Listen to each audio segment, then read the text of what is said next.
YouTube, what is going on? It's the Never Talk 23. I'm back with another video. Before we get into the video, YouTube, I need you to hit the like, comment, and subscribe button. Turn on that post notification bell while you at it. Today we got a football video. We got bad news for the college football championship. Let's get straight into it. No matter how you look at this, though, whether you're a casual fan or diehard fan like me and you, this isn't a good thing for the sport of college football. If you don't want to take my word for it, get ready for what I'm about to tell you and what you're about to hear. This is one of the wildest things I've seen in a while.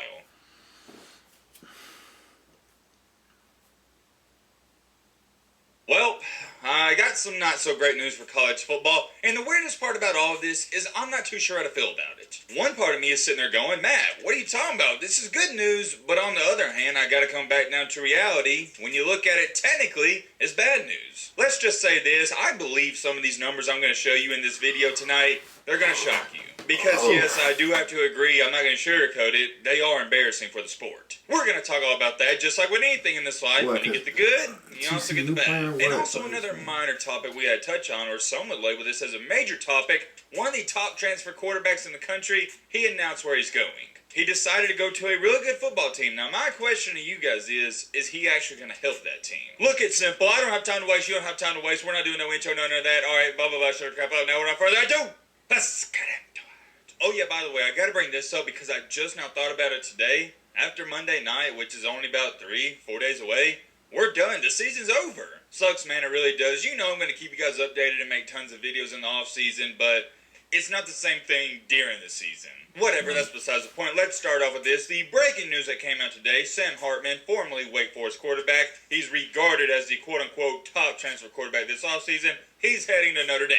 Now, I'm not going to lie to y'all. My original reaction to this was, wait a minute, this guy has eligibility left? He's like 25 years old. I mean, what are we doing at the college football level? Is this just a normal thing from now on, to have a 23, 24-year-old starting quarterback? I thought that was supposed to be like a solar eclipse. You see it once every 4-8 years, but now you're seeing 4 or 6 of them every single year.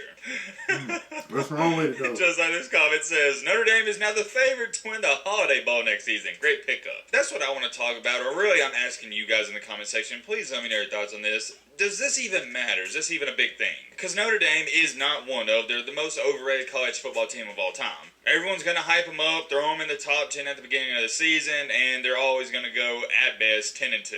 And then if they somehow, someway, magically go 12-0, they're going to get embarrassed in the playoffs. We've seen this story before, year after year after year after year. Notre Dame is not an elite football team. They're not a team I would throw up there with the big dogs, Michigan, Ohio State, Bama, Georgia, and even Oklahoma in the recent years. Who else am I missing? Even Clemson, you can throw them in there. I wouldn't put Notre Dame on Clemson's level. Like I was saying earlier, I swear this dude has been playing college football for at bare minimum 5 years. I'm pretty sure he's been playing since 2018. Let's go take a look because I'm not too sure. Okay, yeah, as you can see, you got it pulled up right here. You can see this. He's been playing for Wake Forest, actually playing, not sitting the bench, playing since 2018 up until 2022. Count them. That's not 1, not 2, not 3, not 4, but 5 seasons. And take a look at this. How is he only a junior?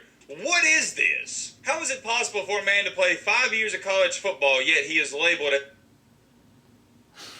We found the right model. Like, now what would make go you feel home comfortable at with that the price? point, let somebody else play No that. one made me feel more comfortable than my kindergarten. is labeled as a junior. What? You can thank no other than that extra year COVID BS. Because for some odd reason, the NCAA thought it'd be a great idea to give players another year of eligibility, even if they played that season. And I don't like it. I think it should have been, if you played during COVID, it should have counted. If you wanted to sit it out, it didn't count. I'm not here to rant about that. As far as it goes for Mr. Sam Hartman of Notre Dame, he feels like and seems like your typical Notre Dame quarterback. He's an overall solid quarterback. He's going to have 1 or 2 great games next year, but he's good at best. He's not elite, and I even struggle calling him great because in the past 2 years, yeah, he had a lot of touchdowns, but also he had 14 INTs in 2021 and 12 this year. I'm sorry, I'm not sorry. I can't label that as a great quarterback, and he was playing in the trash ACC. I would love to talk about that some more, but we got to get a move on to the main topic of the main encore, the main reason click onto the video. We got to talk about the playoff, or not the playoff, but more so of college football in general.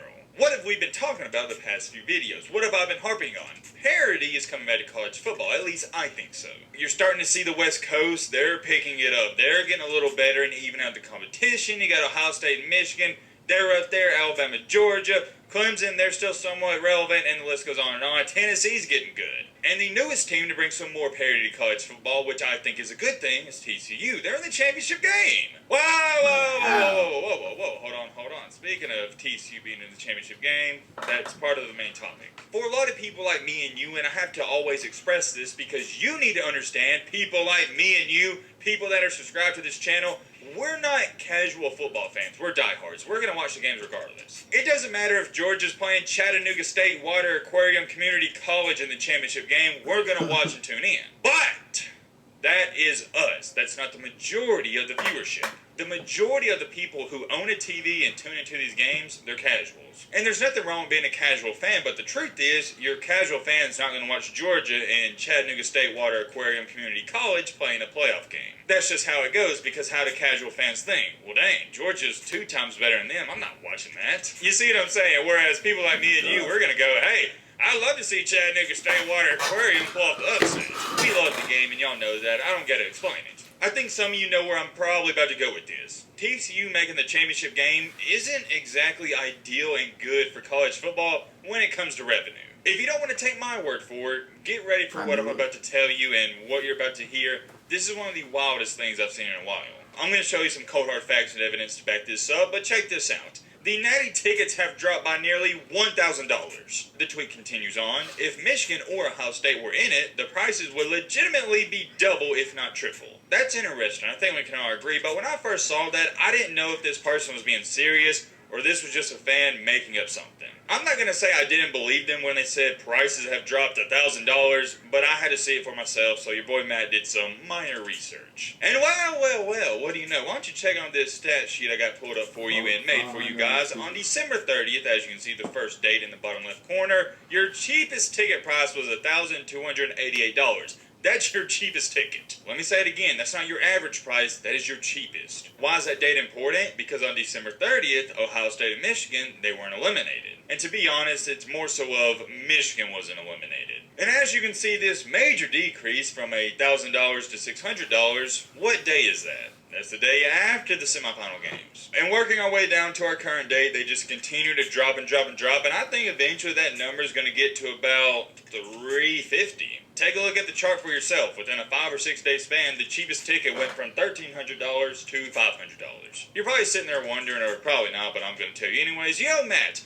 why did this happen? And it's relatively simple. The TCU fan base isn't as strong as the Michigan fan base. And it also has something to do with a lot of these people that go to these games, they don't even have a team in it. They just like going to a championship game because they're rich and got a ton of money. Well, even at that, those people, they don't want to see TCU play Georgia. I'm excited for the game. I can't wait for it, but not too many people in general are excited because the narrative for the game is, oh yeah, Georgia, they're bigger, stronger, faster, just better than TCU. It's not going to be a good game. And even doing some more research myself, you can find even cheaper tickets than that. They're dropping like a fly. Is that a saying? I don't know. I think it is. But the point is, they're dropping. I found some for $408. Yes, you're in the nosebleeds, but it's the championship game. And also one for $360. Not the greatest seats in the world, but going to a championship game for $364, that's a steal. With parity coming back, I think long-term wise, it's a good thing. It's a great thing for the sport, but here's one of these short-term negative effects. With us college football fans not being used to TCU playing in the championship game, we're not inclined to buy the tickets. We're not inclined to believe that TCU can't even play with Georgia, and maybe they can't. Who knows? No matter how you look at this, though, whether you're a casual fan or diehard fan like me and you, this isn't a good thing for the sport of college football. And oh yeah, also, I forgot to bring this up, but what's up with there being no tailgating allowed outside the SoFi Stadium? I don't even have too much to say about that because what am I supposed to say? That is one of the best things about college football, tailgating before the game, and you can't do that now. Whatever, and also I want to show you this graphic. A lot of people think this is how it's gonna go. TCU, everyone in the country is rooting for them outside of Atlanta, Georgia. Or not Atlanta, Georgia, I don't know why I said that, but the entire state of Georgia, more so Athens, Georgia. But here's my thing. I'm kind of rooting for Georgia because I'm an SEC fan. One part about being in the SEC is I always root for my other teams. And the main reason I want Georgia to win is because I want the national championship to stay in the SEC. I love the fact that the SEC, us, we're dominating when it comes to championships. As much as I would love to see the upset, I'm almost 80% sure I'm rooting for Georgia in this game, but let me know in the comment section if you're an Alabama, Florida, Tennessee fan, who are you going for? I just don't understand why you wouldn't want the trophy to come back to the SEC, because that would make you look better. But hey, that's just me. Everyone's entitled to their own opinion, and yeah, that's all I got for this video. Let me know your thoughts and everything down below, but yeah, nobody's going. I mean, I ain't gonna say nobody's going, but they obviously know it's just gonna be an easy game for Georgia, bro. Everybody I have cared for. Georgia probably gonna beat them by 20 or something and get it over with. But YouTube, if you're rocking with the channel, leave me a like, comment, and subscribe. Catch me on the next one.